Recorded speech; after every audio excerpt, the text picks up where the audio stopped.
देखिए राजीव जी, जो आपने वीडियो दिखाया जिसमें राहुल जी ने अडानी जी का नाम लिया और दूसरी रिपोर्ट में एक और भक्त पूंजीपति समूह का भी पर्दाफाश हुआ, वेदांता का। और आप ये देखिए कि जितने भी भक्ति समूह के पूंजीपति हैं और उनके गोलमाल के बीच में किस प्रकार का आपस में तारतम्य है। अच्छा, एक घटना राजीव जी और घटी, आपने देखा हरीश साल्वे साहब की तीसरी या चौथी पता नहीं कौन से नंबर की शादी हुई और उस शादी में जानते हैं मौजूद कौन था? वो आदमी मौजूद था ललित मोदी, जो देश का भगोड़ा है और प्रोक्लेम्ड ऑफेंडर है और विधि के इतने बड़े जानकार और इतने बड़े सलाहकार और पुराने सॉलिसिटर जनरल की शादी में ललित मोदी मौजूद थे। अब आप सोचिए, गठबंधन देखिए किस प्रकार का है। इसका मतलब यह है कि जहां अडानी जी तो वहां जाते हैं जहां प्रधान सेवक जाते हैं, और एक्स सॉलिसिटर जनरल जो कि विधि सलाहकार हैं सरकार के, उनकी शादी में आता कौन है? देश का भगोड़ा। दूसरा, आप देखिए G20 का जिस प्रकार का संरचना हो रही है। हमारे देश की हमेशा ये नीति रही कि हम दोनों पावर ब्लॉक्स के बीच में एक बैलेंस बनाएंगे और अपने को बीच में रखेंगे। जो रूस और यूक्रेन के युद्ध में हमने किया, रूस से उसका फायदा उठाया। आप ये देखिए, रूस के भी राष्ट्राध्यक्ष नहीं आ रहे, चीन के भी राष्ट्राध्यक्ष नहीं आ रहे। इसका मतलब यह है कि आप पूरी तरह से उन लोगों पे डिपेंडेंट हो गए हैं जो नाटो ग्रुप है। और नाटो ग्रुप ने जिस प्रकार से यूक्रेन को धोखा दिया है और आपने अपने सारे पड़ोसियों से दुश्मनी बना ली है। तो इसका मतलब जिस प्रकार से आपने देखा जो ब्रिक्स सम्मेलन हुआ, हमारे माननीय प्रधानमंत्री इतने तेजस्वी प्रधानमंत्री के अभिभाषण का बहिष्कार किया चीन के राष्ट्रपति को, जिसने इतना ज्यादा सदाशयता दिखाई थी। मेरे प्रधानमंत्री ने उनको अपने हाथ से चाय पिलाई थी और झूला झुलाया था।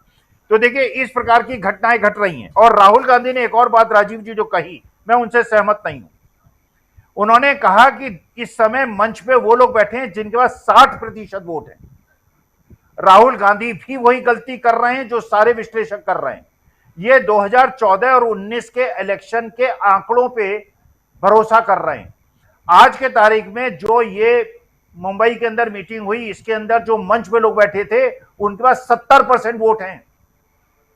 7-8% वोट वो लोग हैं जो एनडीए और इंडिया अलायंस के साथ नहीं है, बाकी 20 और 22% वोट एनडीए के पास हैं।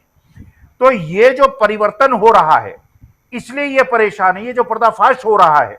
और जिस प्रकार से हमने एक प्रकार से अपने को उस लॉबी की तरफ धकेल दिया है और अपने पड़ोसियों से हमने अपने संबंध खराब कर लिए हैं, तो ये जितनी भी राजनीतिक गलतियां, आपने उमा भारती जी का स्टेटमेंट सुना। उमा भारती जी ने कहा कि मुझे बुलाएंगे तो भी मैं नहीं जाऊंगी। उधर आप वसुंधरा राजे को देखिए। इसका मतलब यह है कि जो नारी शक्ति है, जिस नारी शक्ति के आधार पर भारतीय जनता पार्टी 2014 और 19 का चुनाव जीती थी, उस नारी शक्ति की सबसे बड़ी प्रतीक उमा भारती और वसुंधरा राजे आज जो हैं बिल्कुल बीजेपी से नाराज हैं और वो बिल्कुल तैयार बैठी हैं कि वो इंडिया अलायंस में शामिल हो जाएं। तो इसका मतलब यह है कि जिस प्रकार की हमने कल डिस्कशन किया था, जो इन्होंने प्रियंका गांधी और राहुल गांधी के संबंधों के बारे में उल जलूल टिप्पणियां की और ट्वीट किया, उससे नारी जगत और देश की 50% जनसंख्या इतनी ज्यादा परेशान है और इतनी ज्यादा आहत है कि वो इनसे ऊब गई है। उनको लग रहा है ये वो संगठन है जिन्हें नारी सम्मान का, महिला सम्मान का बिल्कुल कोई ज्ञान नहीं है। इसलिए इनकी राजनीतिक इतनी, और राजस्थान में इनकी जो मीटिंग हो रही है राजीव जी, आप देखिए भारतीय जनता पार्टी के किसी भी नेता की मीटिंग हो रही है, उनका क्या हश्र हो रहा है। वहीं पे उनके एक्स मिनिस्टर कैलाश मीणा जी अपने आज के कैबिनेट मिनिस्टर जो सेंट्रल गवर्नमेंट में हैं, उनको किस प्रकार के भ्रष्टाचार के खुलेआम आरोप लगा रहे हैं। और ये कैलाश मीणा साहब वो हैं, वसुंधरा राजे के खासम खास आदमी हैं। तो इसका मतलब ये है, जो बात मैं हमेशा से कहते आया, बाकी आपके पैनलिस्ट कहते आए, भारतीय जनता पार्टी में इलेक्शन के 2 महीने पहले भीषण टूट होने वाली। 2 महीना पहले भीषण टूट होने वाली है भारतीय जनता पार्टी में। इधर 2 बातें आप इंपॉर्टेंट कह रहे थे, एक हरीश होंगे उसकी कर रहा। देखिए राजीव जी, जो पिछली बार मैंने कहा कि ये 60% नहीं, ये उससे ज्यादा है। देखिए उसका कारण ये है, और आप भी महसूस कर रहे होंगे, आपके सारे श्रोता और दर्शक भी महसूस कर रहे होंगे। देखिए, दो वर्ग थे। एक जो मोदी जी का आंख मूंदकर समर्थन करता था, उसमें भीषण कटौती आई है। आज के तारीख में जो मोदी जी का बिल्कुल कट्टर समर्थक था, वो भी या तो उनके विपक्ष में हो गया या पुनर्विचार कर रहा है, और जो मोदी जी के खिलाफ था उस वर्ग में बढ़ोतरी हुई है और बहुत अच्छी बढ़ोतरी हुई है। दूसरी बात ये देखिए, ये चीज सबने नोट किया है, पूरे हिंदुस्तान ने नोट किया है। आप भी महसूस कर रहे होंगे, गुजरात के आपके मित्र आपको भी संदेश दे रहे होंगे, आपको भी बात कर रहे होंगे, मुझसे भी बात करते हैं। वो ये कह रहे हैं कि गुजरात की इतनी प्रतिष्ठा थी हमारे देश में, और इसलिए भी प्रतिष्ठा थी कि वो महात्मा गांधी और सरदार पटेल का राज्य था, और द्वारकाधीश का जगह है जहां पे श्रद्धा भाव से हम जाते हैं।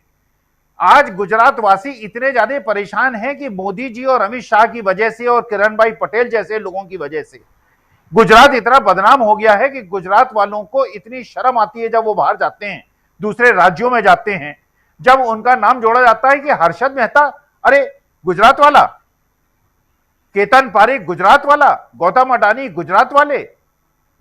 ये जितने भी असल में जिस प्रकार की प्रतिष्ठा को इन्होंने गुजरात को गिराया है, तो देखिए दो चीजें हो रही हैं, चाहे वो बिहार हो, चाहे महाराष्ट्र हो, चाहे राजस्थान हो, चाहे पूरे देश में यह प्रतिक्रिया हो रही है कि जिस प्रकार से आपने गुजरात को पूरा प्रश्रय दिया, वहां के हर तरह के लोगों को प्रश्रय दिया, और आपने देखा जो जी टीवी डिश वाले और जी वाले मालिक साहब हैं, उनके 5-6 हजार करोड़ रुपए किस प्रकार से माफ किए गए।